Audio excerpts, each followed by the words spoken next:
Assalamualaikum warahmatullahi wabarakatuh. Halo Sanak, hari ini kita berada di sebuah tempat di mana tempat ini punya unsur seni yang kental. Kita langsung saja sama pengelolanya. Siapa bang? Namanya bang? Perkenalkan, nama ulun Ansari Rahmat atau sering dipanggil Ansari Adipati Jenaka. Bang Ansari Adipati Jenaka ini selaku owner dari nama tempat ini apa bang? Adipati Jenaka Art Gallery. Oh, Adipati Jenaka Art Gallery, Kapar. Desa Kapar, Iya, Desa Kapar. Kabupaten Hulu Sungai Tengah. Nah, kali ini kita akan membahas tentang bagaimana sih peran seniman, karena kebetulan pengelolanya ini adalah seorang seniman di Kabupaten Hulu Sungai Tengah. Ya, sudah melanglang buana kemana-mana lah. Yang pertama, ini kan tempat atau wadah ya, wadah kreativitas anak-anak yang menyukai seni. Nah, sebetulnya konsep awal dari tempat ini seperti apa itu? Sebenarnya Adipati Jenaka Art Gallery ini adalah salah satu rumah produksi alat musik tradisional seperti gamelan, panting, sampai sitar. Oh, sitar ada juga? Ada. Kita coba bikin sitar. Nah, tapi kan selain tempat produksi, kita akan menjual, tapi kita mencoba bergerak di bidang sosial. Nah, sosial kita merekrut para anak muda, remaja, yang mana para anak muda remaja ini kayaknya itu membutuhkan suatu wadah atau tempat untuk berkreativitas. Iya. Nah, jadi kita bikinlah tempat ini. Selain rumah produksi, kita tempat kumpul-kumpul. Makanya di sini formatnya kita kada memakai sanggar. Nah, jadi kita galeri wadah. Jadi komunitas-komunitas kita tampung, mulai dari komunitas sastra, komunitas tari, Iya. komunitas musik, sampai film, menulis, seni rupa. Oh, jadi tempat ini konsep awalnya melihat generasi muda yang di HST ini mempunyai bakat dan minat. Iya. Jadi diolahlah tempat ini Iya, untuk iya. menyalurkan bakat mereka. Jadi kan selain menyalurkan bakat, tempat ini kayak apa? Jadi tempat sarana pendidikan. Oh. Nah, jadi kan biasanya untuk menimba ilmu, untuk menambah pengalaman, untuk mempertajam skill mereka kan, anak muda itu yang baik di bidang seni rupa, tari, musik, seni-seni lain lah. Nah, di sini kita ajarkan. Nah, yang mengajarkan itu akan silih berganti datang. Nah, contohnya kan kita buka komunitas sastra.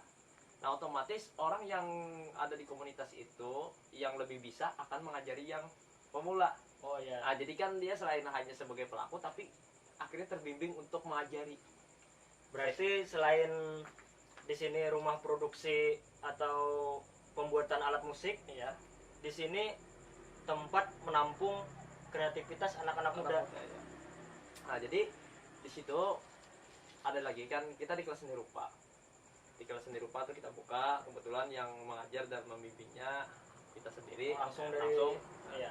Jadi anak-anak itu kan kita tingkatan usianya kita lihat, nah, kita arahkan ke kriya. Nah, setelah dia lompat di kelas kriya, nah anak-anak seni rupa itu ikut membantu dalam produksi panting, gamelan, kan umumnya belajar seni rupa. Nah, di hari-hari lain kan tidak ada jadwal, dia tetap nongkrong di sini. Nah, daripada waktunya itu terbuang sia-sia, dia ikut membantu memproduksi. Nah, di samping dia ikut membantu itu, dia akan mendapatkan saldo, berupa saldo. Nah, mungkin apa yang dikerjakannya, mungkin umpat palas, atau umpat mengukir, atau membakal, biasanya kan penting itu yang malam pertama tuh, itu kita catat kerjanya apa. Nah, setelah pembayaran daripada orang yang memesan atau panting itu sudah dibeli, saldo itu akan cair.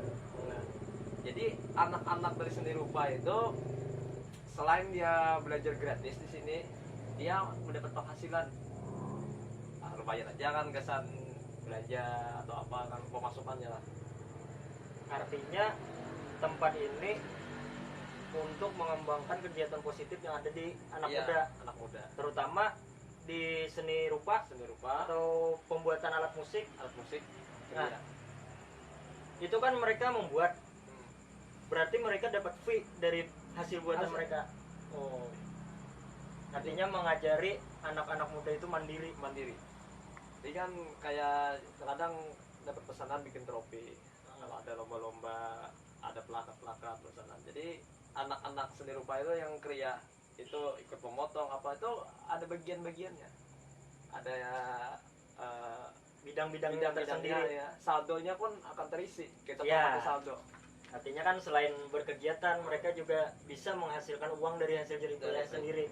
Dari Nah, kemudian untuk bidang-bidang yang ada di Adipati Art Gallery ini, ada bidang-bidang apa tuh?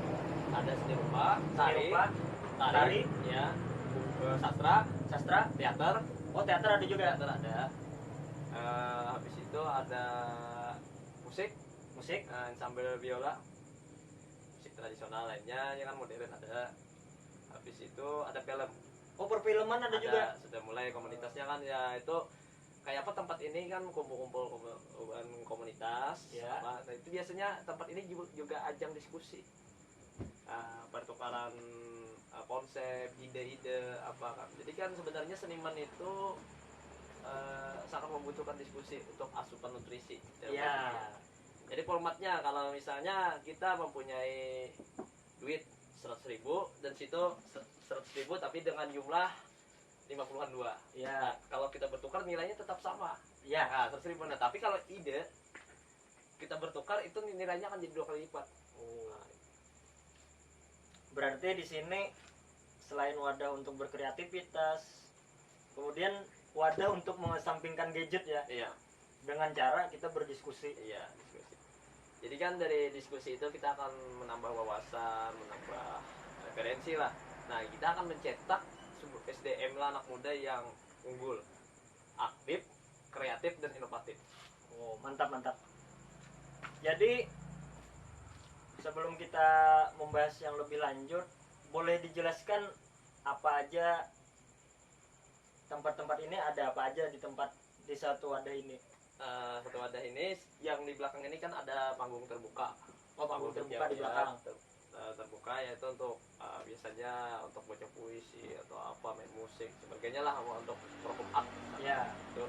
Di sini ada angkringannya, tempat diskusi kan, tempat ngopi Ya. dan santai. Di sana ada beberapa gazebo, tempat santai juga kan biasanya. Samping sana. Yang di sana yang di samping sana di dekat rumah di anu itu ada workshop ukir, workshop kriya. Nah di sana tempat bikin kerajinan. Mm. Dan di sini di samping ini ada pesanggrahan naga. Oh, ini pesanggrahan naga. Kayak patung naga, kepala naga. Ini ukiran sendiri patung Ukiran. naganya. Ya, waktu kita diberikan belajar mengukir kan sama kakak guru kita.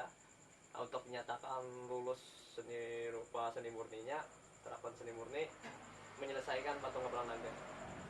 Kalau tidak salah sebelum dibikin tempat ini, dibikin sanggar atau wadah ini, kalau tidak salah di sini dulu tempat basecampnya pendaki ya dari Iya, iya. pemilik. Iya. Sampai saat ini tempat ini tetap kita jadikan base camp para pendaki yang mau naik ke gunung. Oh, masih. Masih. Berarti Jadi, masih tempat kumpul-kumpulnya kumpul, pendaki. ya. Karena kan di sini nuansanya kita menggabung antara alam Alam, dan seni. oh seni. Berarti konsep ini selain seni, kita mengembangkan kreativitas di bidang seni, Ya. juga ada unsur alaminya. Unsur alam. Oh. Jadi kita biasanya kan tetap menyerukan suara Chef Muratus. Ya. Nah, makanya kebanyakannya karya-karya kita bernuansa Muratus. Jadi kan mengkampanyekan Chef Muratus itu kepada remaja, kenapa kan melalui media seni akan mudah. Karena kalau tidak yang muda menjaga meratus ini siapa lagi? Iya. Kan? Jadi mungkin sudah saatnya lah untuk menyuarakan Chef Muratus itu ambil peranannya masing-masing. Iya. Belajar bagaimana dengan caranya kan, yang penting bentuk dukungannya terhadap gerakan Chef Muratus. Seniman bagaimana pemerintah bagaimana dan orang awam pun bagaimana menyuarakan Syekh Meratus itu. Karena satu-satunya hutan yang masih perawan di Kalimantan Selatan ya, Iya. hanya hulu Sungai Tengah. Jadi bagaimana generasi kita yang selanjutnya akan mempertahankan itu? Ya kalau ada kita beritahu, kita tanamkan rasa cinta terhadap lingkungan, tentang pelestarian hutan Meratus, dia tidak akan merasa untuk memiliki dan menjaga. Iya. Walaupun kan anak-anak muda atau remaja-remaja kita ini tinggalnya di ruang lingkup kota, bukan orang Meratus kan, tapi Ya. dampaknya itu loh, kalau Meratus itu sampai rusak atau apa, otomatis yang kalangan bawah ini akan terkena juga. Nah, dan jadi untuk menanamkan rasa cinta, rasa memiliki itu kita rasakanlah melalui karya-karya seni. Mungkin lebih tepatnya rasa ingin menjaga. Iya, rasa ingin menjaga. Sebelum itu kan ini masa corona ya, COVID-19 lah, dimana untuk saat ini HST masih cukup tinggi untuk angka positif COVID. Itu ada berdampak kepada seniman atau enggak? Untuk masa COVID-19 ini atau pandemi ini hampir menyeluruh mengalami dampak, baik di dunia pendidikan, baik Ya, semua lini. Baik itu perdagangan atau apa, bahkan seniman, karena acara-acara job-job itu kan sudah jarang. Ya, untuk job musik mengisi Acara walimah resepsi, perkawinan kan? ya perkawinan, apa, itu sudah tidak diizinkan kan. Nah, otomatis bagi para seniman yang mengandalkan mata pencariannya di bidang itu pasti akan Down ya. down. Jadi Nah, untuk abang sendiri, apakah ada dampaknya dari corona ini sehingga mungkin hasil bikinannya alat musik itu berkurang pesanan atau bagaimana? kalau dampak ya pasti berdampak. Maksudnya kayak job-job mengisi acara seperti menari atau apa kan itu sudah tidak ada kan, sudah acara-acaranya tidak ada, apalagi kan lomba-lomba itu festival kan sudah tidak ada kan. Kita mengajar ke sekolah pun sudah kurang kan sekarang ini kan masa pandemi itu lah, untuk mengajar eskulnya.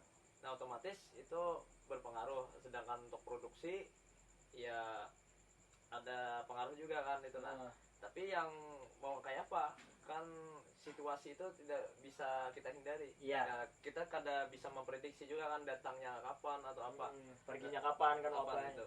Nah, untuk saat ini apa sih yang bisa kita perbuat itu.